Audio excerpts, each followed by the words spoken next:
And let's please stand for the Pledge of Allegiance. I pledge allegiance to the flag of the United States of America and to the republic for which it stands, one nation, under God, indivisible, with liberty and justice for all. Thank you. I have a few items to cover before we get started. Please sign in at the door if you have not already done so. There you will also find a detailed handout of the step-by-step procedure we will follow tonight if you wish to take one. Please put any electronic devices on silent mode at this time. Also, please note that all testimony is being recorded for the record. Members of the Board of Adjustment are appointed by the County Board of Commissioners with one member from each of the 5 commissioner districts. Land Services staff is here to assist the Board of Adjustments with its duties. The task of the board is to consider requests for variances and appeals from an order, requirement, or decision made by a county zoning official in accordance with the state law and county ordinance. Each request is considered on its own merit. The burden of proving a practical difficulty rests with the applicant. If a variance is granted, it is granted to the land, not to the landowner. There's a protocol for how we will proceed tonight. Each variance request on the agenda will hear a staff report, testimony from the applicants. The board will discuss and gather more information as needed. Next, I'll ask if anyone in the audience is wishing to speak to the request. I will ask each party to go to that podium, state their name and address for the record, and give their testimony. Please be as factual as possible and direct all statements and questions to me. After all testimony is complete, I will close the public hearing portion of the process. The board will then review and discuss the case in terms of our finding of fact criteria as required by Minnesota statute and county ordinance. We'll have a series of votes, discuss whether conditions be made, and have a final motion to approve or deny the request based on those findings. After this final vote on your request, you may leave if you wish. And our first regular agenda item this evening is TAG Properties LLC.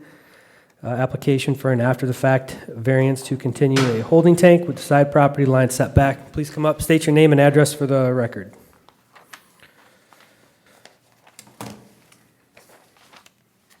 Michael Gorman. Also address is 5405 320th property is that we're in discussion is the 3661 Hines Road. Cushing, Minnesota? Yes. Perfect, thank you. Ms. Amy, staff report? You bet. Mr. Chair, this is an after-the-fact variance request to continue with a septic tank within setback to a side property line and a building. The ordinance section that applies to this is 1301.34, requires a 10-foot setback for sewage tanks from property lines and also a 10-foot setback from structures. Here's an aerial photograph of the area, and the parcel we're talking about is outlined in blue on the far left. And then here's some oblique imagery of the property as well. And then here's some photos taken at the site viewing.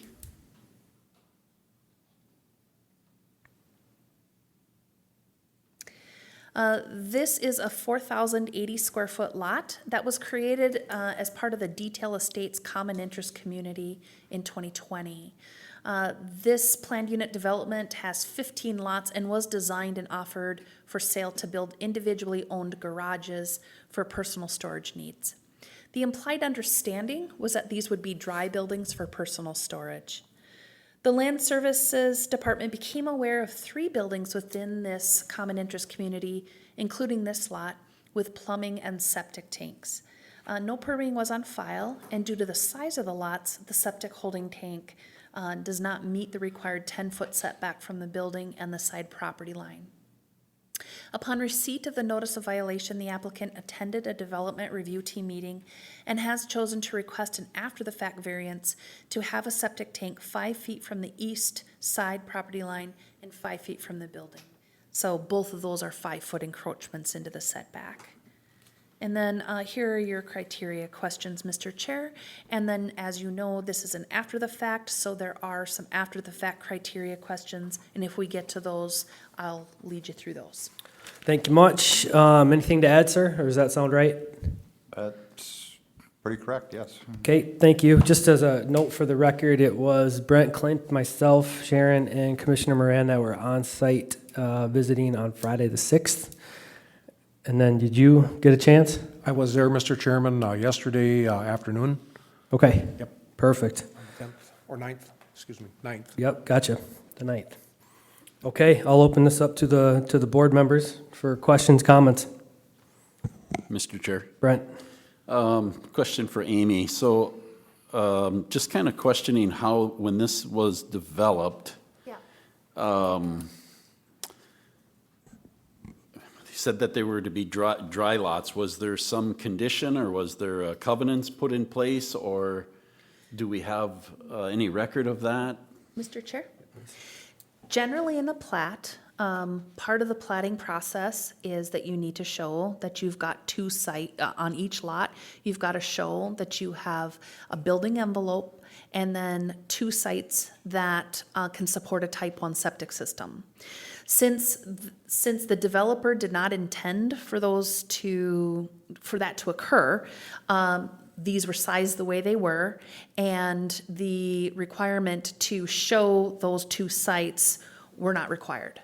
So when I say that was implied, it was because the design of this common interest community was for storage, and septic considerations were not a part of it. Also, the other discussion that could have been had that been the intention, is that there are some outlots also as a part of this, and that could have been used as a central septic area, and one well could have been drilled, but that was not the intention of the developer at the time. So there are covenants that the county does not enforce. Those are up to the owners association. One is that no commercial no business or commercial activity happen, and that no dwelling. These cannot be used for dwellings. But as far as for conditions on this, there isn't any that came along with it with the approval.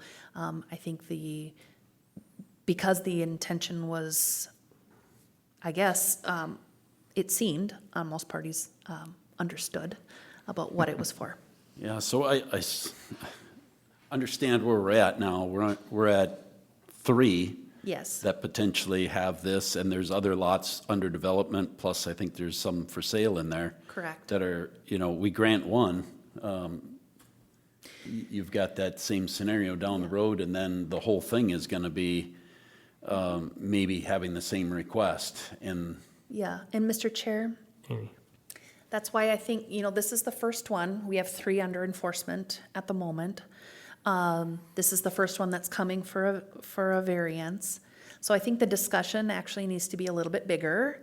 The other thing is I have reached out to the developer, the one who created this, sold all of the open lots to someone else. I did reach out to that. So the owner of all those vacant lots, I did reach out to him and let him know what we have going on here, and to make sure that he's not guaranteeing anything like this, because I did make him aware that we have 3 open violations here already, so he understands that there are issues, and that shouldn't be something that is promised, I guess, to a future buyer. okay, thank you. Mr. Chairman. George? So Amy, is this a planned unit development, is how this classified as the zoning? Correct. It's a type of planned unit development. It's a type of a plat. And so when they have common interest community, everybody owns their own lot. There is some common elements. There are outlots, and those are for stormwater storage and all of that. And so there's common elements within there. But yes, it's a type of planned unit development. So the buildings that are put on these lots, are these buildings put on the lot to consume the entire building envelope? Is that what? They can, yes. That is, with planned unit developments, they do not have a respective side yard setback. they can occupy, the building can occupy the entire area. They just can't, be over that property line. So by design, they are made for that building. So, George, are you still? No, that's, So that's the how, question. how accurate are the lines here to the Not building? accurate. Oh, They're not. okay. I I was would- gonna say, I was like, They're not even close. Yep, All no, right. Mr. Chair, I wouldn't rely on that. And I guess to illustrate that, we just had a very large plat go through. It was it's a planned unit development plat. That was intended for residential development. So if you recall, every one of those lots showed the building envelope, showed the 2 sites for where the well could go, because it's planned unit development. So that was the plan for that. The plan for this was accessory storage. so for the applicant, when you bought this, did you plan on plumbing it right away? Yes, I actually did ask before I purchased it, can I have a well on it? Can I, asked them before I paid for it, and I was told yes. I think myself and others that have purchased there were perhaps misled a little bit. I mean, maybe if somebody didn't ask the question, I know I did, because I honestly, I think I told one of you guys, knowing what I know today after getting the letter from the county, I probably wouldn't have even bought the building because it wouldn't meet the criteria of what I wanted to do with it. So now here I am, and Mr. Chair, Amy? but I'm assuming you didn't ask the county. You no, asked no, I the asked seller, it would have been, I believe his name is Doug Kloss, is the one who owns each individual unless he's sold them off since. Okay. I don't know if that's the name that you have as the guy that owns the individual lots, but he does now, he's the second owner. yeah, and it was, I can't remember the other guy's name, he was the original from Hines. Detail, yeah, he's the Was one from the Detail Land or something like that. 'Cause I know one of the buildings, my neighbor, I don't think bought from Doug, I think he bought from the original. So I don't know, his is gonna be a different deal. Mr. Chair. Brent?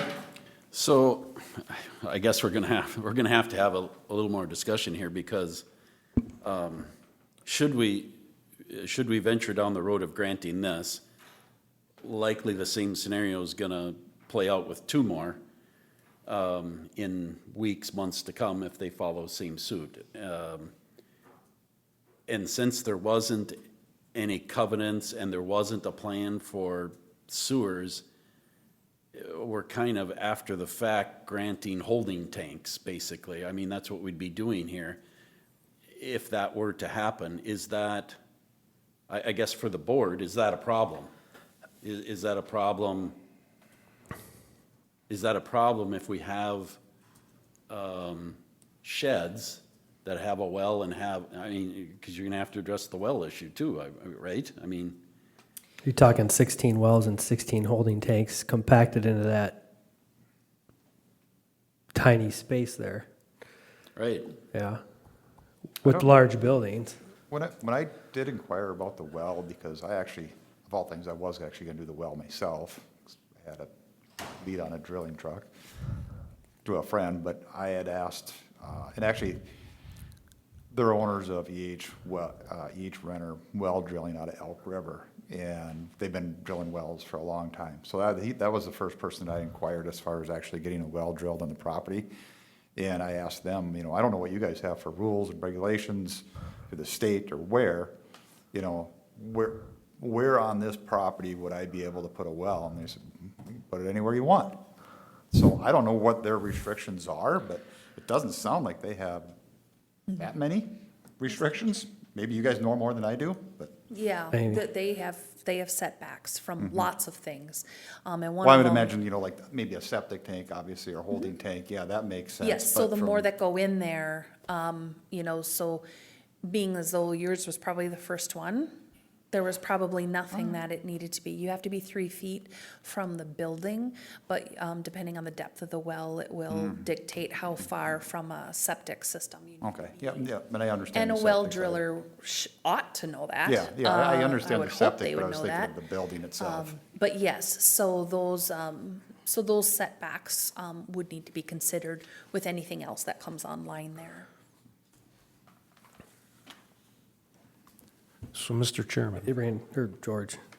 So I'm kind of looking at this. So one question I have is, so if there, what do you use water for there? I guess that would be my first question. The main original purpose of me putting the well in and the idea behind the well is I wanted to have super hot water for cleaning my, I store my boat in there, I run a lot of tournaments. So that was kind of the main thing. I wanted 135-degree water, I wanted to blast that thing. So then it leads to, well, we're gonna heat it, so I have I got a water heater, high-efficiency water heater, I got a high-efficiency boiler, I have a high-efficiency furnace, I have an air conditioner, I'm a heating guy. Yeah. So, I have all this stuff now, water softener, I have a slop sink, there's a lot of stuff that's connected to water, So the detrimental behind that now, after the fact of, like, now what do I do? To start tearing stuff out. So I guess, It was very labor intensive to put it in. It was obviously very costly to do all this. Most majority of the stuff I did myself because that's how I can afford things. Yep. And I had no idea that I'd be sitting here today, that's for sure, in trouble. And I don't even know how to take it as far as like, if I don't have the holding tank, then what do the property becomes obviously devalued by quite a bit, from what it is currently, to the way it currently stands. You can see that the developer obviously is not selling these things the way they said anyway. Where does that put us, It is obviously a tough question for you guys, I get that, I understand that, because it doesn't sound like in the beginning process of this, on how you guys plotted this out and how people are buying them and using them are completely different. well, I think the larger concern would be is, as soon as you got water in there, now is somebody gonna live in there, That would be the larger concern on this, and of course, how does the county monitor something like that, But the other side of it, I understand what you're looking at here, yeah, so you want to clean your boat, so you're dragging it from lake to lake, yeah. and I understand that, and I guess myself personally, That's how it all started. yeah, if you were the only one, I don't know that I'd have a problem, but looking Yeah. down the road with all the other buildings that are there, we might be opening a can of worms. So I guess that's kind of where I'm at with it. I don't know. Just out of curiosity, there's a lot of things that would it affect. I was just thinking in my head and writing notes and stuff like that, but as far as, if we can't have it, how does that only affect me? How does that affect my neighbors? How does that affect the developer? And a lot of it does come down to, just the devaluation of the whole property in general is the kind of the quick answer. And I don't know as far as like having the wells on the property or what percentage of people that are gonna potentially future buy have that with the well side of things. On the holding tank side of the things, and I don't even know, is there rules on the well? Even without a holding tank, could you actually put that many wells together under their guidelines? Great question. So I don't know, maybe legally they can do the wells. when you're, And I don't know the answer to that question.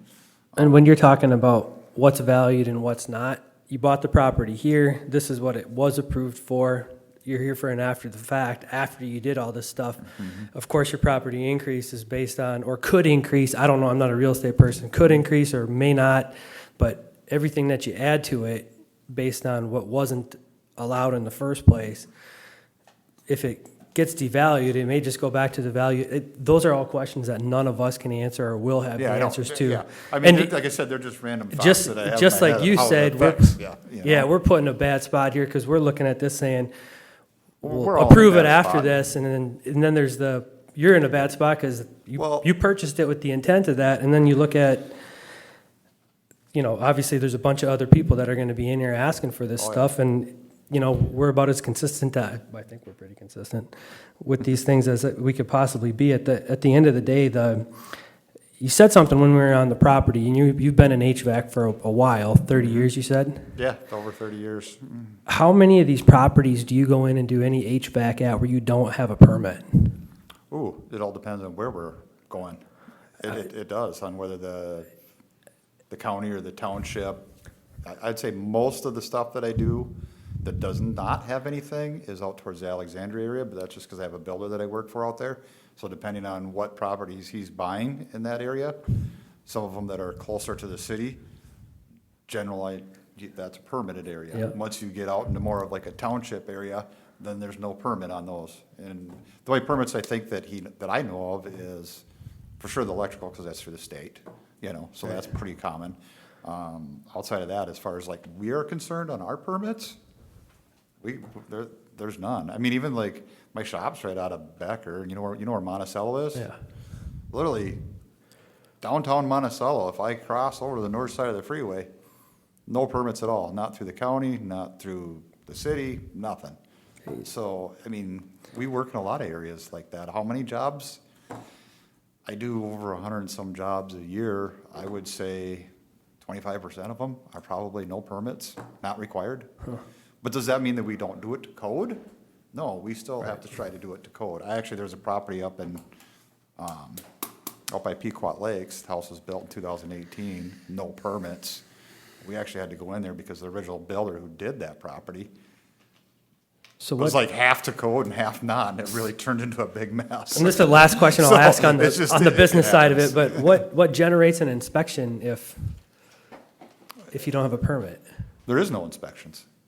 Not for HVAC. Oh, No, Unless it's a there's no, cold area. no, they could go through not having framing inspections, no insulation inspections. Like I said, it could just be an electrical Yeesh. inspection, and that's it. all right. But Anyway, so back to your question, or your answer. Yeah, there's Sorry. there's I'll say nothing. the takeaway from this, though, is you've Okay. worked in the industry. Permits are required sometimes, not others. I did ask the question again to the. But not of the county, Not to the county, so- no, I didn't. You'd think if I asked the builder, the developer, he would be like, yeah. This is kind of, where I look at it, or one of the things that, in my random thoughts, I don't know on the wells. I really don't know. Could a well driller drill legally in every one of those parcels? I don't know the answer to that. That would have to be a question at the state level or a well driller. Yeah. When it comes to the holding tank side of things, it's not a septic. It is. Well, it's not a drain field. It falls under septic code, Yeah, I know, it's not a drain, we're not but it putting does water receive- into the ground. It there does at that receive point. sewage. What's that? It does receive sewage, Yeah. and so it is part of the septic code. Yeah, I just look at it as like, we're not seeping anything into the ground there like you would with a drain field. The water gets pumped, gets treated, and disposed of in a proper manner. So from that aspect of it, on the holding tank, how does that affect the properties? Mr. Chair, Brent? along those lines, just some comment for the board to consider. Should we move forward and grant this, that is a septic, and now others nearby, next door, across the way, are gonna be held to that 75-foot setback from a septic, would they not, to even drill a well? Correct. So I mean, that septic does make a difference to everybody else in there as well, and you've already placed it without a permit. And so that's the potential problem for others in the area. If yours is granted, now that affects everybody around you because they can't do the same, but yet they're going to want to because one does, or two does, or three does, and that's the problem we're trying to hammer out here. And Mr. Chair? Yeah, Amy? I think what compounds it is septic code requires, you cannot have a plumbed building without a septic. So they go together. So if you run plumbing to a building, and And what you're sending to it is sewage if it passes through the human body, touches the human body, or is utilized in food preparation. So I understand not all of these are that. But, so say someone wanted to plumb something just to wash their boat. You can't daylight that. That's a class 5 injection well. And so that needs catchment also.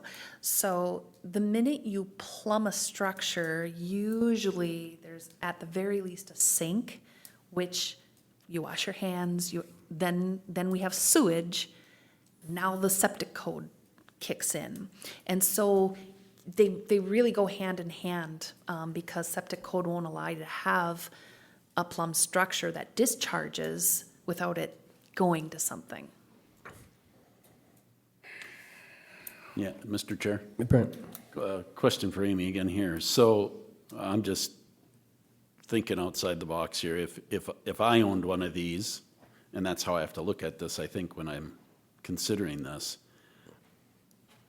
I could drill a well, I could have water, I could have a drain, and I could daylight the drain, but that would be the extent of it.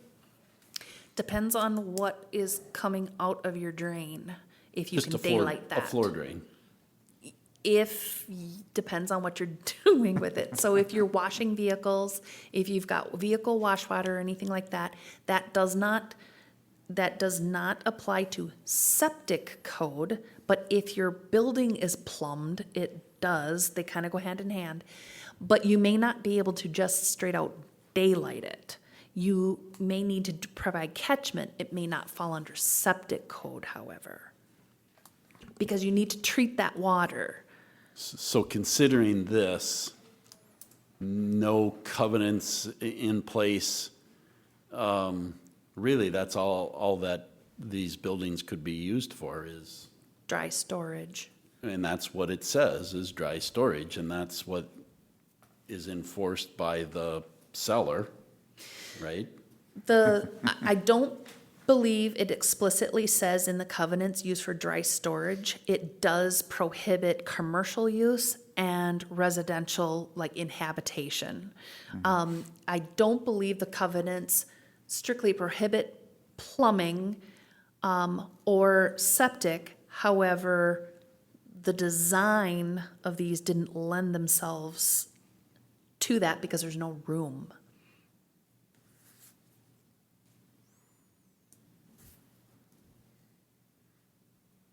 Yeah, and absent a design for a holding tank, I mean, if there was a design for a holding tank here that could meet, maybe it was on the north side or the east side or something, then maybe it would support it, but where it is right now, it certainly doesn't.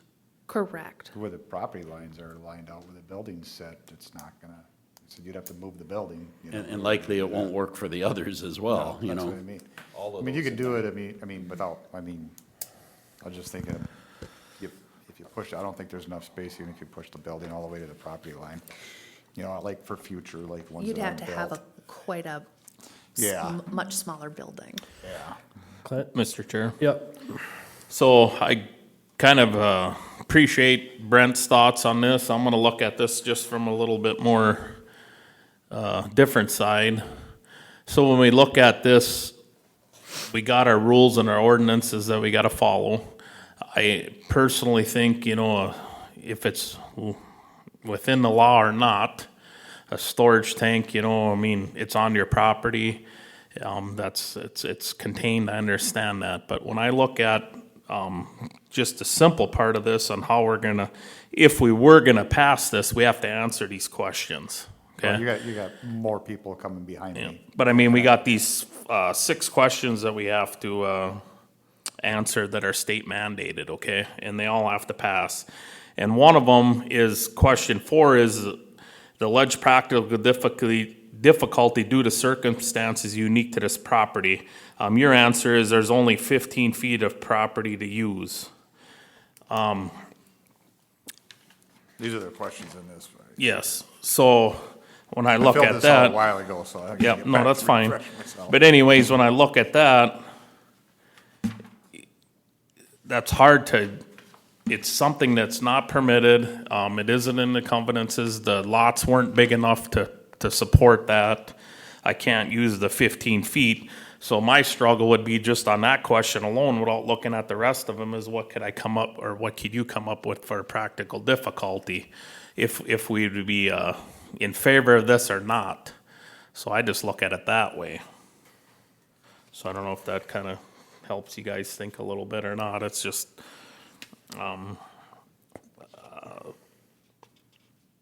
personally, I gotta uphold the ordinance and things, but personally, I think storage tanks should be used a lot more in, especially that region.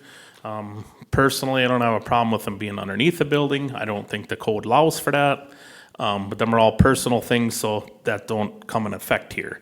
It is on your property, but just on this question, without looking at any of them, I just can't find the practical difficulty what the practical difficulty would be that we could allow this. That's where I'm coming from, I guess. Thank you, Clint. Anybody else from the board? Mr. Chairman, George?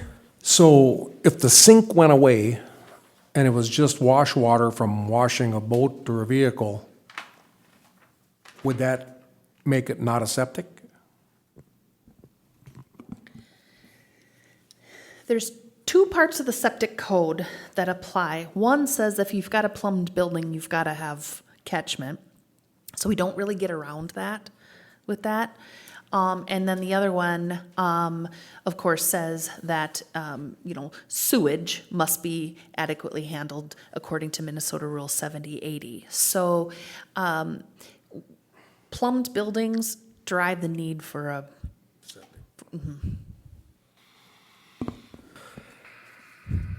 Anything else before we move to a public comment? I wish I did. I'm trying to figure this out myself too, so just, No, understood. just. Any members of the public wishing to speak to this, please go up to the mic, state your name and address for the record and the facts, and your facts. Any public comment? Any public comment? Any public comment? We will close this section of the meeting to the public, and we'll move on to the finding of fact criteria questions. Board members, before any movement ahead, any final comments, questions? Okay, on the first question here is the request in harmony with the general purposes and intent of the Morrison County Land Use Ordinance and Comprehensive Plan. The fact that we have to look at this as an after-the-fact variance means we have to look at it as, would we have approved this even before anything was done? From my end of it, and Brent kind of referenced this too, if you were the first one here, you are the first one, you put everybody else kind of in jeopardy and not in compliance, even though your own building would be. But at the end of the day, we're not meeting any of the required setbacks or the type of, and it's just not following many or any of the guidelines. Probably installed correctly and done right, but it's outside of the Professional. general purposes and intent of the actual land use ordinance. So I'm not in line with question one at this time. Anybody else?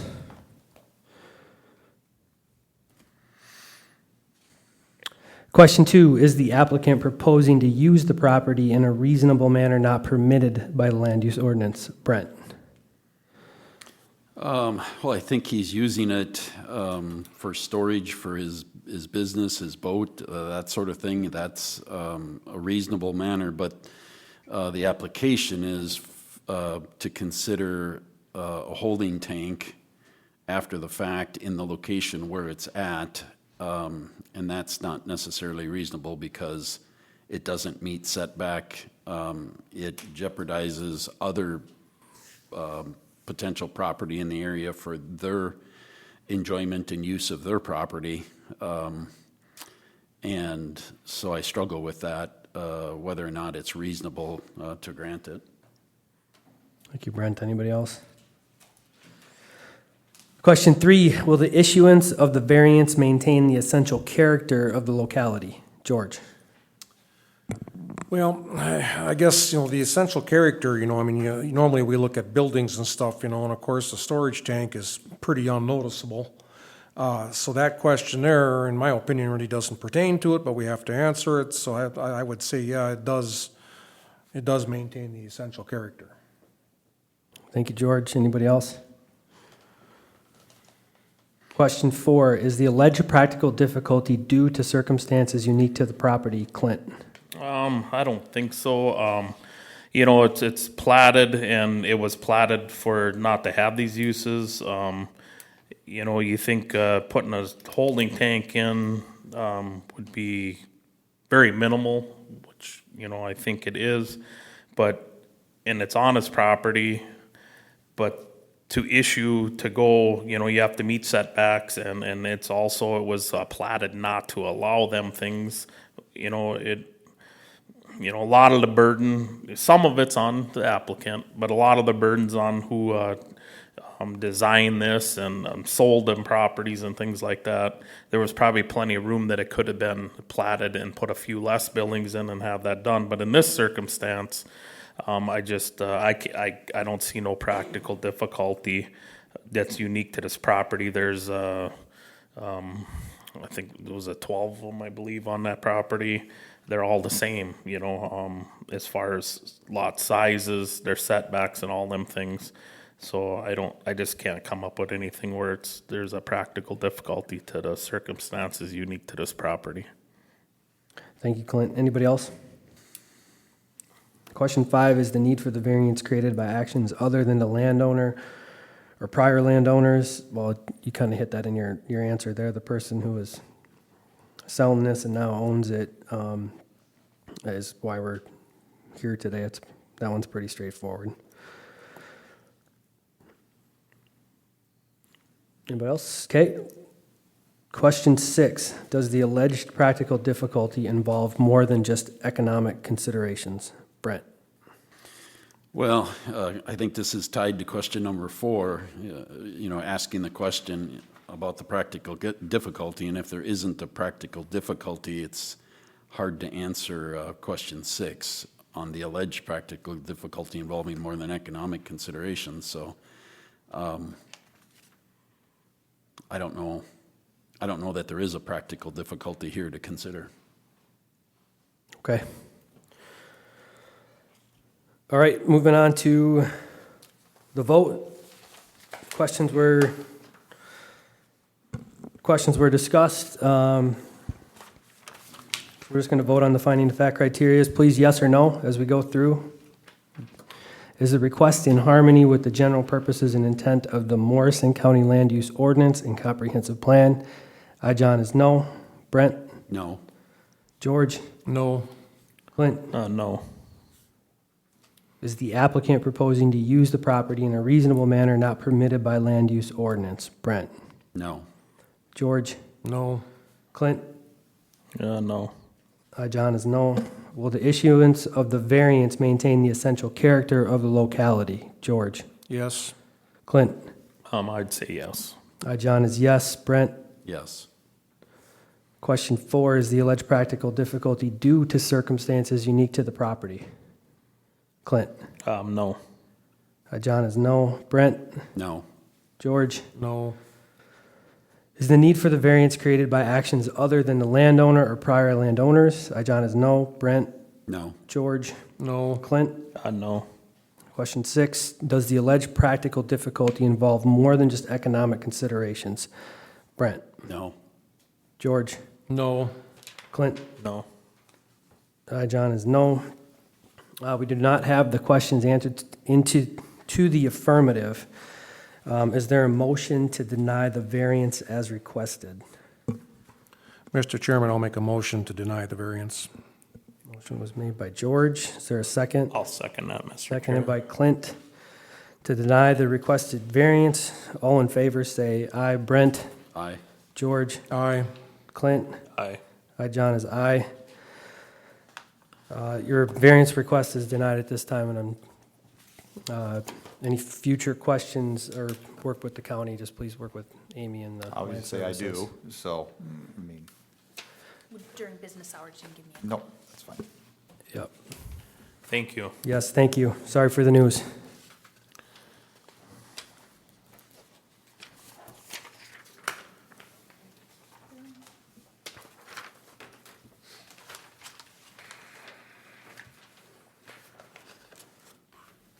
Okay, moving on with the agenda tonight, we have number 2, and this is the Mark Schmidt Revoc Trust, 3729 320th Street, Cushing, Minnesota, 56443. Please come to the podium here. Application for a variance to expand to a non-conforming dwelling when within the bluff. And when you sit, please state your name and address for the record. My name is Mark Schmidt. The property address is 3729 320th Street, Cushing. Thank you. Ms. Amy with the staff report. Yep, Mr. Chair, again, this is a request to expand a dwelling within the bluff impact zone. The ordinance sections that apply is 706(1)B and E. That requires a 30-foot setback from the top of the bluff and prohibits structures within a bluff. Here's an aerial photograph of the property outlined in blue. And then here are some site photos taken at the site viewing.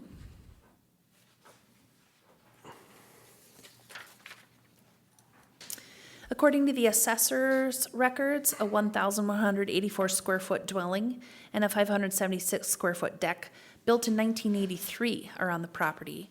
There are bluff conditions on the east and west sides of the property, and the northeast corner of the existing dwelling is within the bluff impact zone.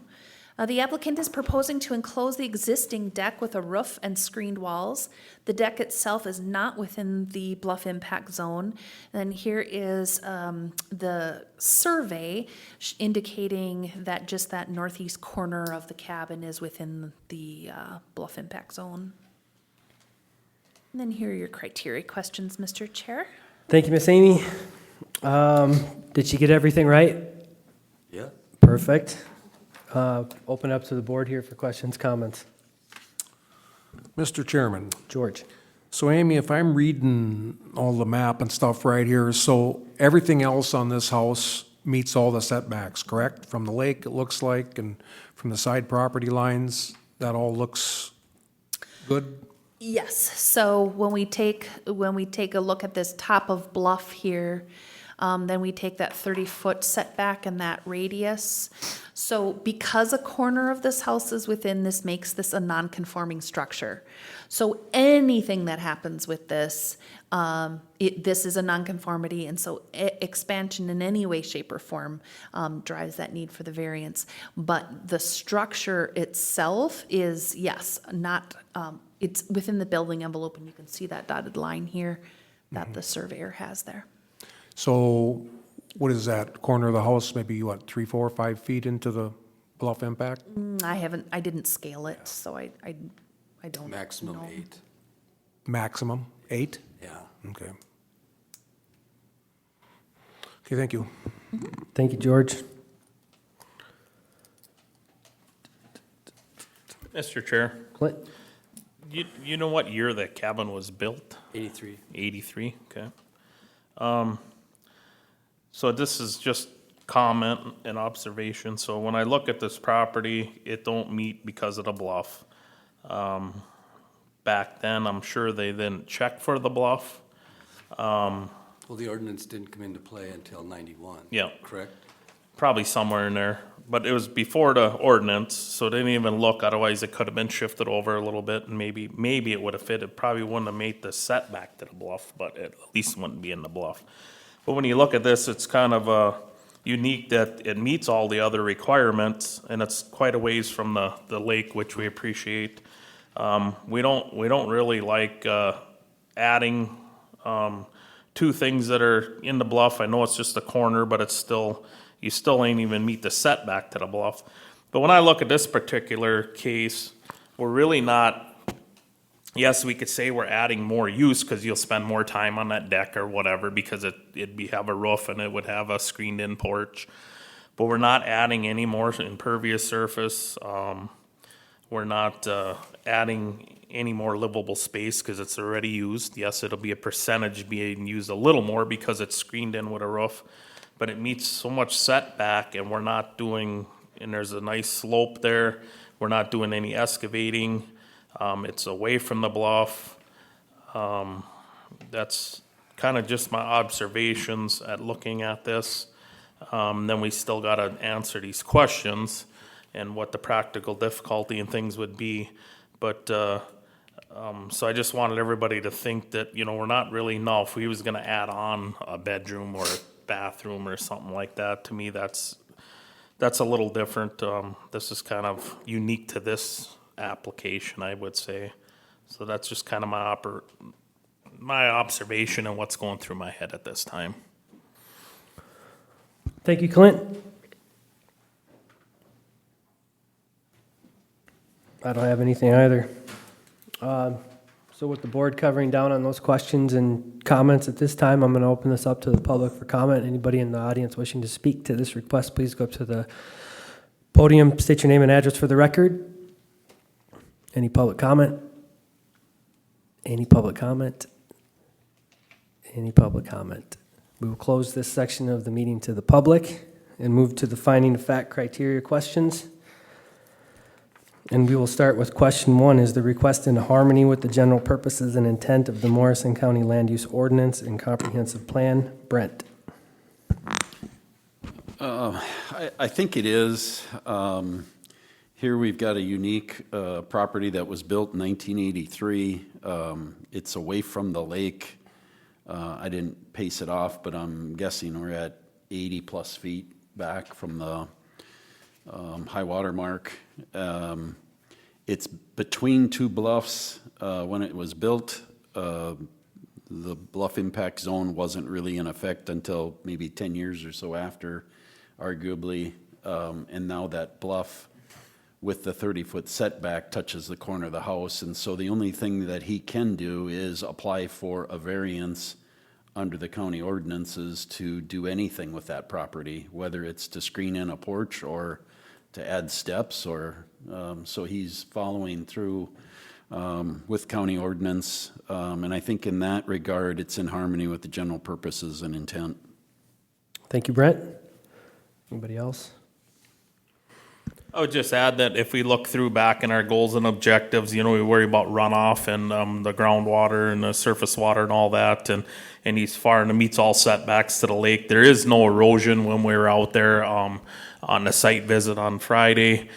So we look at all them concerns. I don't think this particular application, this applicant is any violation or just not up to code or whatever we'd say that what our goals and intent were. So I would say yes, it's in harmony with our county ordinance and land use comprehensive plan. Thank you, Clint. Question 2, is the applicant proposing to use the property in a reasonable manner not permitted by land use ordinance? George. Yes, I believe so. As part of this whole thing, he's upgrading the septic system. The existing cabin encroaches into the bluff impact, probably by 20 to 30 square feet. He's only enclosing, existing deck with a screen porch and roof. So the impervious surface isn't going to change. There's no soil disturbance. The rest of the setbacks are met. It should be, I don't see any problems with it not being reasonable. Thank you, George. Question 3, will the issuance of the variance maintain the essential character of the locality? Clint. I believe so. If you look, for one thing, it ain't going to be very noticeable from the roadside for sure. Lakeside, he's quite a ways back, probably 80 plus feet, maybe even 90, but he definitely meets his 75 feet from the high water mark. And then with the trees in his yard and also the neighbors and stuff, I don't know if you'd even see the roof or the screened in. Most people probably wouldn't notice it. If you look at the rest of the neighborhood, it's kind of the same thing. There's a slope down to the lake, some rolling hills go through there, and some of them properties probably have the same problem with the bluff, and things were built before we were actually checking for that. So I think with this, to me, not hurting the impervious surface or any of that, or doing any construction to cause erosion and stuff, to me, it's a minimal project. But we have concerns with the bluff. But I think overall it will meet the variant, or maintain the essential character of the locality. Thank you, Clint.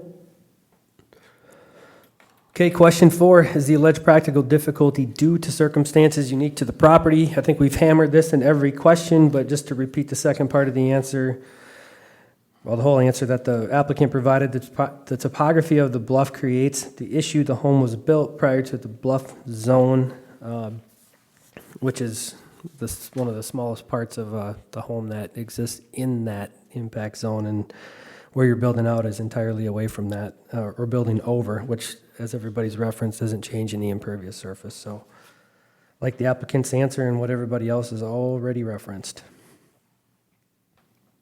Question 5, is the need for the variance created by actions other than the landowner or prior landowners? Brent? Well, I think the need, I said this at the get-go, the need for the variance is created by the setback to the bluff. And so that is created by somebody other than the landowner or previous landowners.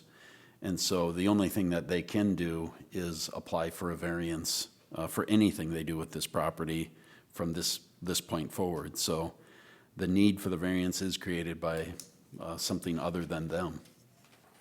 Thank you, Brent.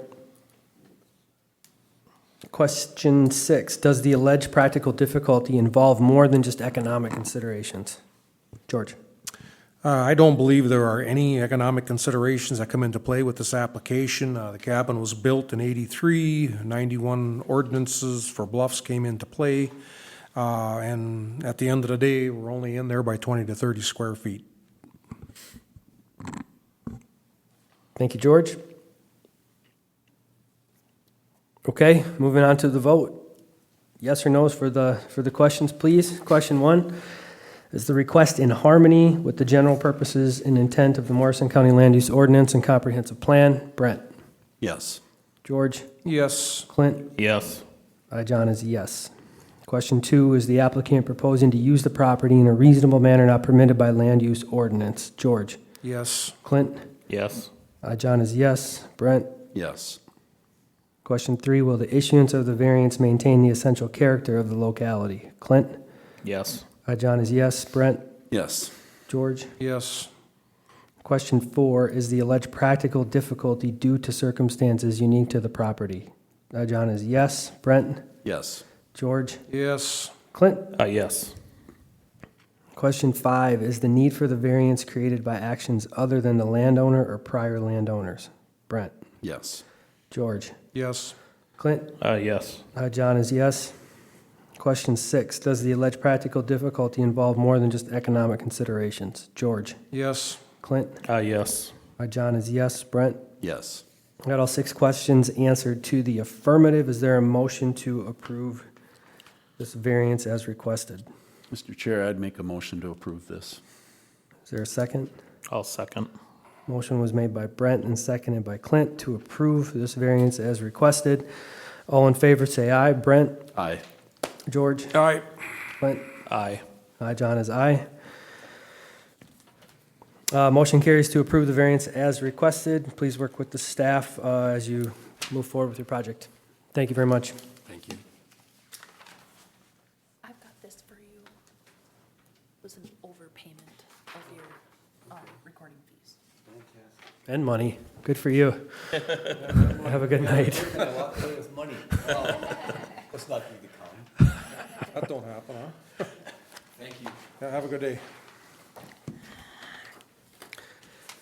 Okay, last and final hearing agenda item is Kelly and Mary Jansen, 3734 Oak Lane, Motley, Minnesota, 56466. Application for a variance to construct a detached garage within the shore impact zone. Please head on up here and state your names for the record.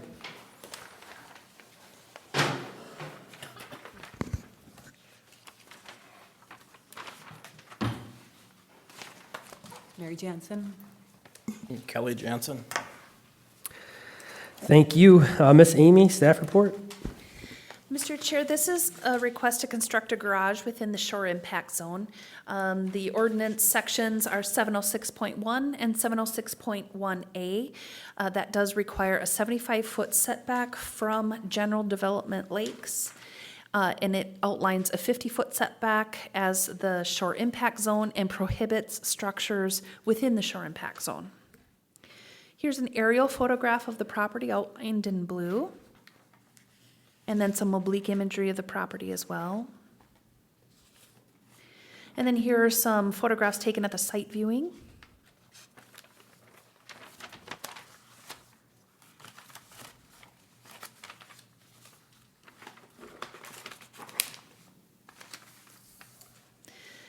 The lake is on the north and south sides of the property, and 3 variants have been granted to the property in the past. The applicant proposes constructing a 28 by 36, a detached garage on the south side of the property adjacent to the driveway, 36 feet from the lake. There is wetland immediately south of the driveway. The entire property is within the map floodplain. The lowest floor of the new structure must be elevated 1 foot above the base flood elevation if this is constructed. And here are your criteria questions, Mr. Chair.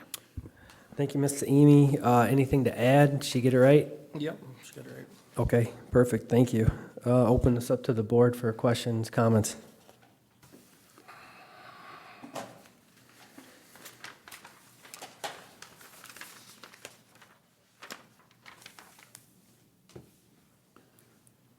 Mr. Chair. Clint?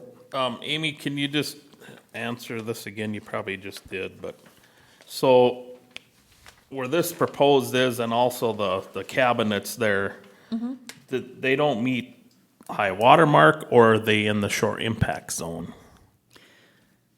Both. They're within the structural, they're within the 75-foot structure setback, and they're within the shore impact zone. Okay, so they're 50 feet.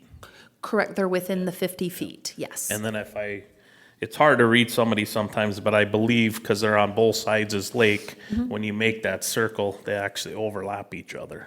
Correct, there is no available building envelope on this, because if you take the 75-foot setback from, if you take a look at this picture, we're taking a 75-foot setback here, and we're taking a 75-foot setback here, and they do overlap. Yep.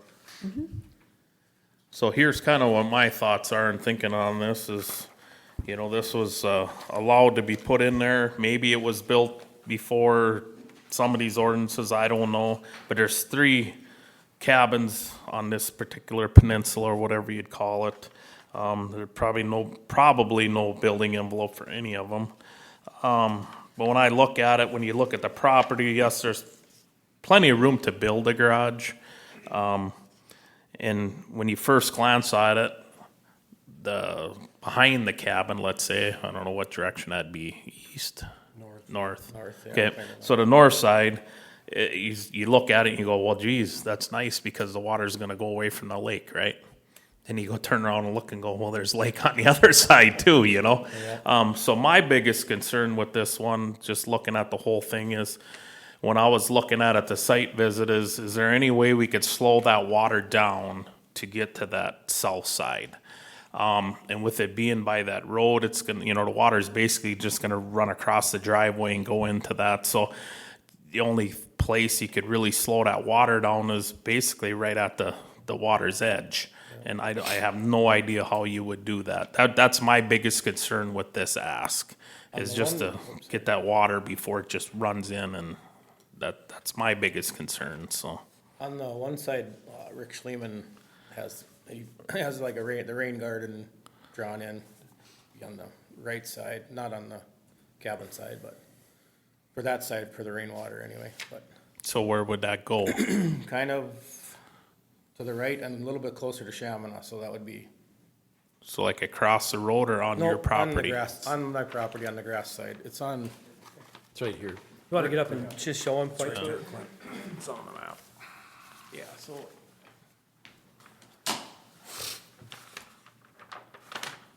It'd be like in this area. The garage would be here, Yep. and he has the rain garden on that side. Okay, then I'll wait till you sit down so you can talk in the mic. So then the gable end is gonna basically, so that'd be an eave That would side? be an eave side, That would be yes. an eve side? Yes. Okay. For that to work, and I'm not saying it will, then we'd probably have to gutter that other side of the garage and bring it around to around it. to get it over to that. Yep. Okay. And that would be, if we put a condition on that, that'd be something that you'd. Yeah, that you'd could be do. done. Yep. At this time, I'll try and listen to what the other people on the board have to say. Mr. Chairman? Well, I guess my biggest concern is on the reasonableness of this request. You know, we already, is there 2 or 3 variances on this, Amy? 3. 3, okay, there's already 3 variances. And I remember going in there, water waist deep and floating a propane tank about 400 feet out to the road. So, you know, I guess that's where I struggle here, is with the reasonableness of the application. You know, I mean, yeah, you know, Clint's right, there's plenty of room on the lot. It's just that, you know, everything is, you know, you're right on the road, and there's just not a lot of, there's room, but there's not room, you know, with all the setbacks. So that's a comment I'll make for now on it, and listen to the rest of the gentlemen. When you purchased the property, did you, I mean, I'm sure, did you know you would have to get a variance if you were gonna put a garage or build anything, or? Not, I guess, I assumed we did, but I didn't. We bought it less than a year ago, or like, Okay. so. I guess we weren't aware of all the other variances. We just kind of bought it without a realtor or anything, so we weren't aware of any of that stuff. Okay, gotcha. With those 3 variances, like from the history, like there's I mean, sometimes you look at these and you go, oh, that, we want to make sure we're taking care of the rainwater, and it's like, there's a direct cement slab off the house that goes into the lake, so, I mean, as much as I want to think about that and understand it, at the same time, it's already happening, so, what were the previous 3 variances granted for specifically? So I have one question on that real quick. Yep. So that 10 by 12 storage shed that's over the well, I don't remember seeing, is that still there? I don't remember Yep, seeing it when I that's was. still there. It was on one of the One of the pictures pictures. that you guys showed today. So, Mr. Chair, in 1987, there was a variance to install a sanitary system with a drain field 55 feet from the lake on one side and 69 feet on the other side. And then in 1998, so there was a mobile home on this piece of property and a garage. And so, when the 1988 variance went in, they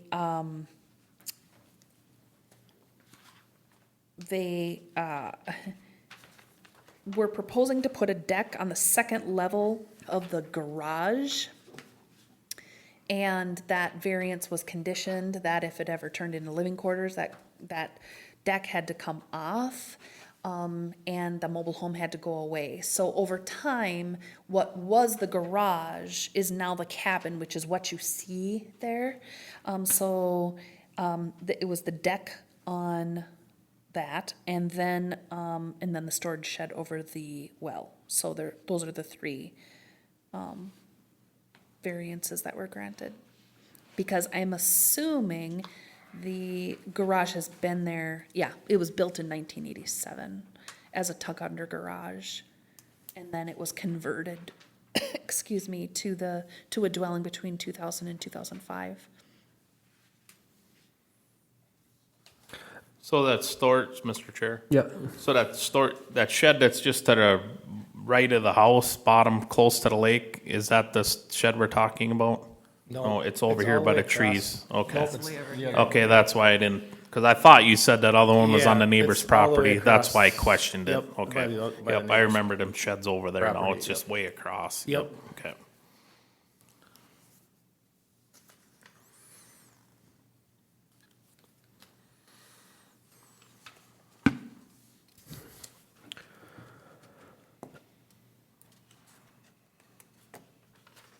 thank you for that, by the way. Anybody have anything else?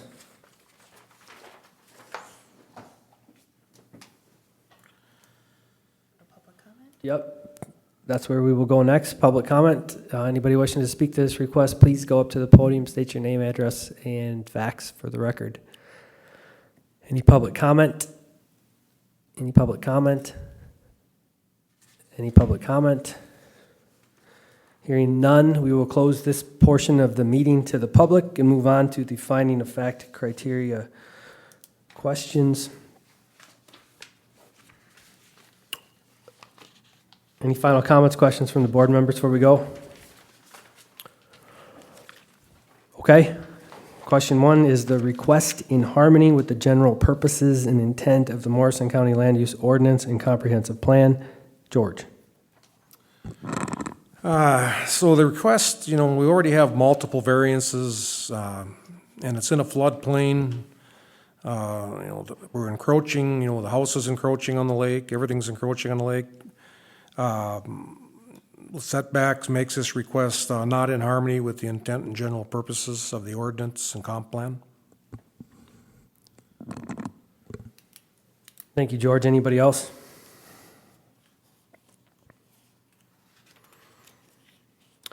Question 2, is the applicant proposing to use the property in a reasonable manner not permitted by land use ordinance? Clint? When you look at it just from a property standpoint, without looking at the setbacks or anything and the square footage that the property is, I think it's reasonable. The garage would fit there. There's plenty of building area there until we get into the overlay of the setbacks. And the problem with this one is they're jammed in between the lakes, so actually the setback, you get double whammied on it, So there is no building envelope because of that, even though you got a nice property that would fit a garage on. So, part of it's reasonable and part of it's not. We already have 3 dwellings on this peninsula. They were allowed, probably all 3 of them were somewhat established before ordinance and things like that come in. But when we look at from the use part, it's just, there's just so many, all the water is going to get to the lake no matter where it goes, right?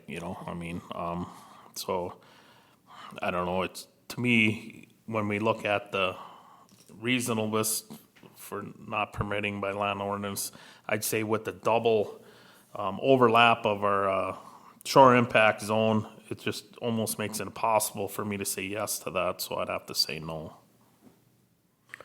Thank you, Clint. Anybody to add anything?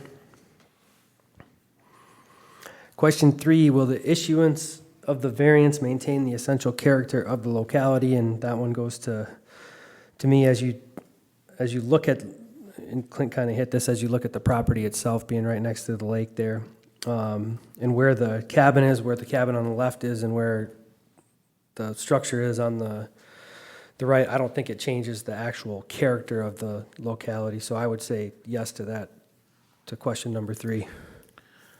Yeah, I would just add that there's 3, Mr. Chair, there's 3 properties on this particular peninsula. This applicant and the neighbors to the east done a very wonderful job taking care of their property and making the best that they possibly could. So it looks really nice. But I would say yes, that it will maintain the essential character if this was granted. Thank you, Clint. Question 4, is the alleged practical difficulty due to circumstances unique to the property? Brent? Well, the practical difficulty is that there's no building envelope. You can't, it overlaps. So you do have a building envelope situation. Is that unique to the property? I think it is unique to the property. I don't know that there's a lot of properties that are on a peninsula, and have water on both sides, and so that's unique. Having the setbacks that overlap, I think that's unique. I think that is your practical difficulty. You have no building envelope there. Thank you, Brent. Anybody else? Question 5, is the need for the variance created by actions other than the landowner or prior landowners? George? Well, the need for the variance was inevitably created by Mother Nature, making that peninsula. However, putting a garage there is, basically created by the landowner's personal want.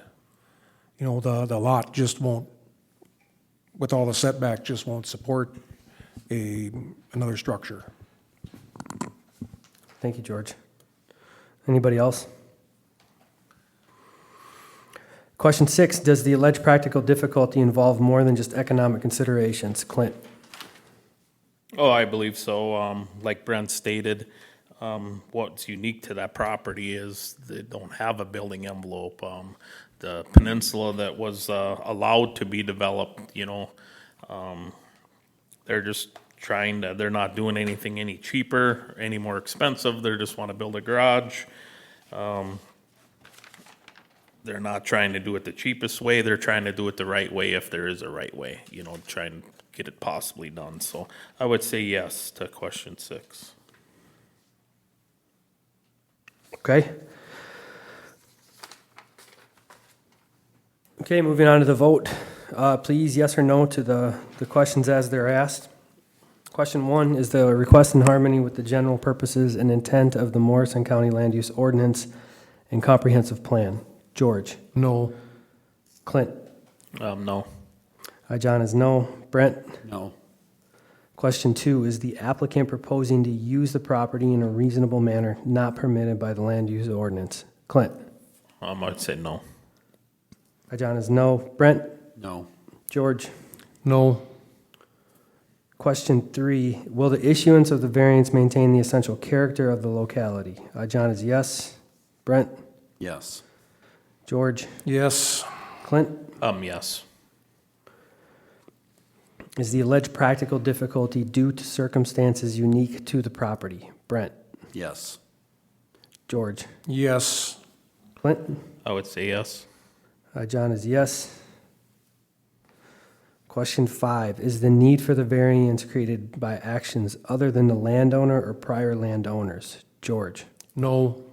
Clint? No. John is no. Brent? No. Does the alleged practical difficulty involve more than just economic considerations? Clint? I believe so, yes. John is yes. Brent? Yes. George? Yes. I did not have all the questions answered to the affirmative. Is there a motion to deny the variance as requested? Mr. Chairman, I'd make that motion. I would second that, Mr. Chair. Motion was made by George and seconded by Brent to deny the variance. All in favor, say aye. Brent? Aye. George? Aye.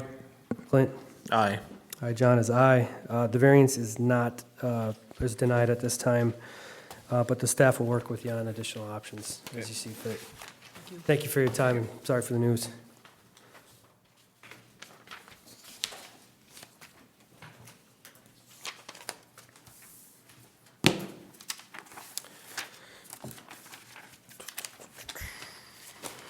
Next agenda item is new or old business. Mr. Chair, the only thing I need to chat with you about is the viewing for the July 8th Board of Adjustment meeting. That would fall on the 4th of July. So I need to chat with you about when you would like to view that, those properties. We do have 4 agenda items for sure, maybe a 5th. Not all of them will need viewing though, but we will have stuff to view. So we certainly could look at, if you want to do it on Monday, the 7th of July, the day before, or earlier in the week of June 30th. I will not be around June 30th. I will be back before the meeting, but I won't be around June 30th. Oh, I So- meant the week of, Oh. just sometime between, well, the 30th is a Monday. Yep. And the 3rd is a Thursday, so it'd be the July 30th, 1st, 2nd, or 3rd. I would say the 3rd for, I would do the second or the third. Is there a way to go earlier in the morning if we do it? I will not be, the week of the 30th, I will not be in at all. So, yes, I think we could accommodate an earlier time. You may ask this, Amy, I don't know anything about what's coming up on them. Is there something where you think you need to be there? For viewing? Yes.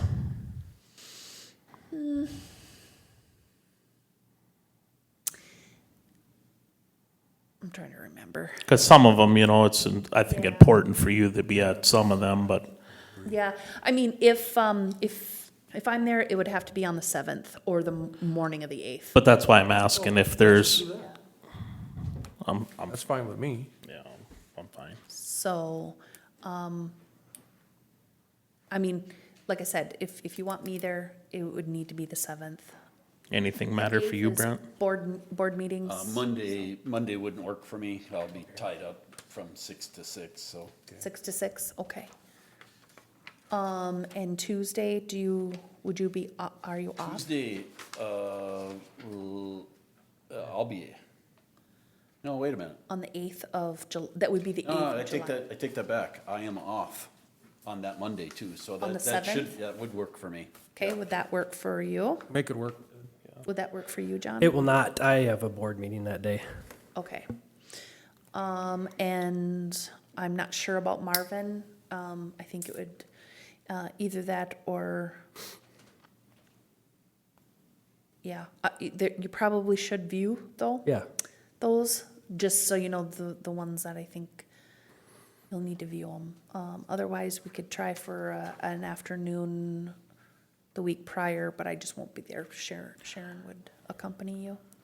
Not that I don't mind Sharon going to these, but if we have that many, Mm-hmm. I just thought maybe there'd be something where it'd be important for you to be there, unless you don't think so. 3 of them? Oh, There's okay. 3 to view. Okay. One's an after the fact for the storage shed. Another one? No, not that same place. Different. Yep. I'm trying to remember what they are. Septic, Yep, type 3 septic. and then Brady Prince. That's a tricky one. Okay. So then let's go for the Monday, and if John Okay. have to go on his own, you're fine with that, John? Yep. Monday the 7th. At Okay, so what we're gonna time? view Monday, June 7. Let July. me check, or I'm sorry, July. Let me check what I have going on. July 7th.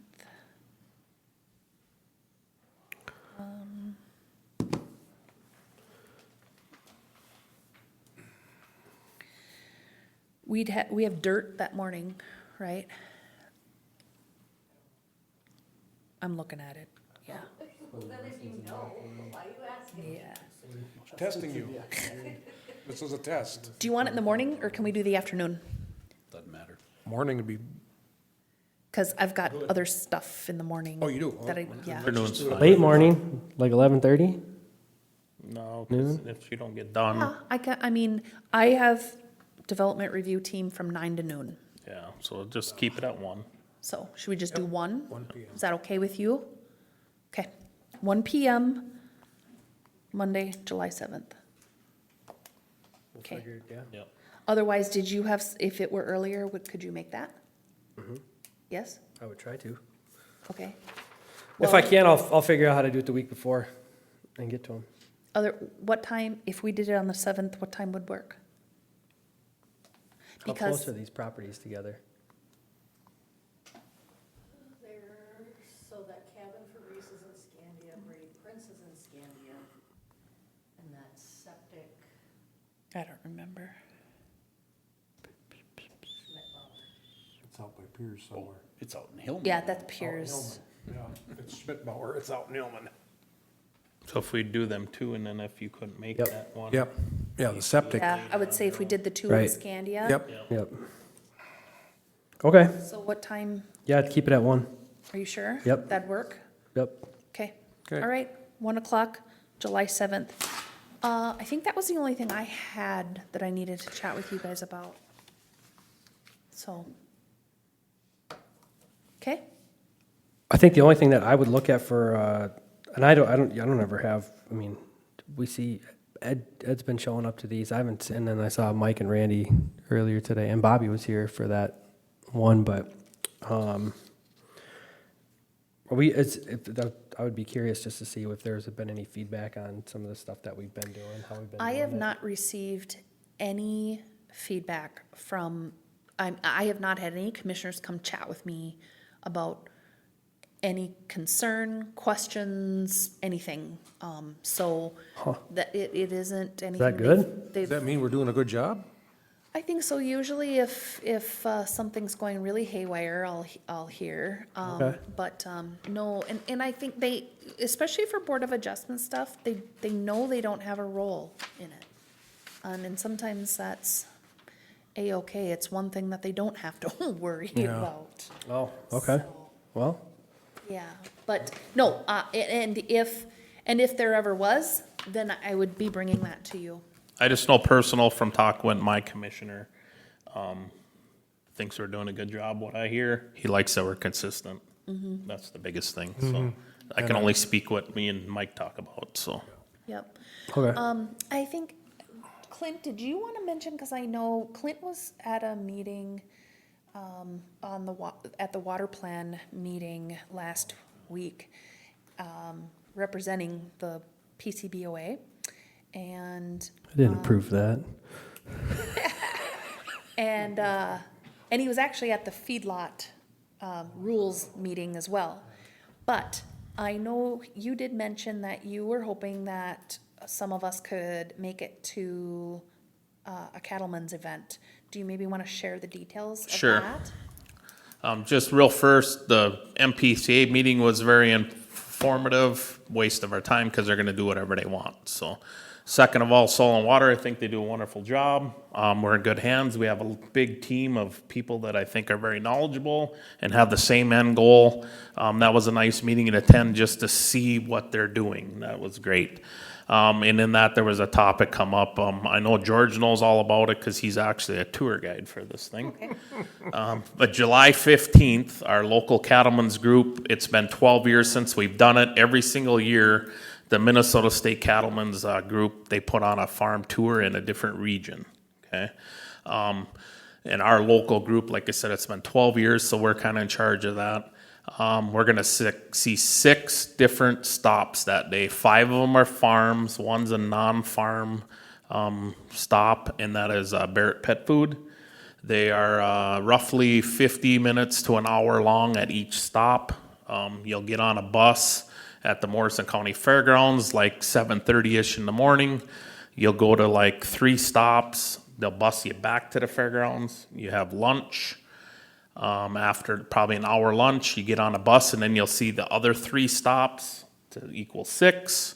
You get back to the fairgrounds between 5 and 5:30, and there'll be a steak supper, and it's all done for $25 per participant. And you'll learn, I think if anybody can go to it, you'll learn a lot about what's going on different farms, but also you'll see there's some new technologies that are implemented on this tour also.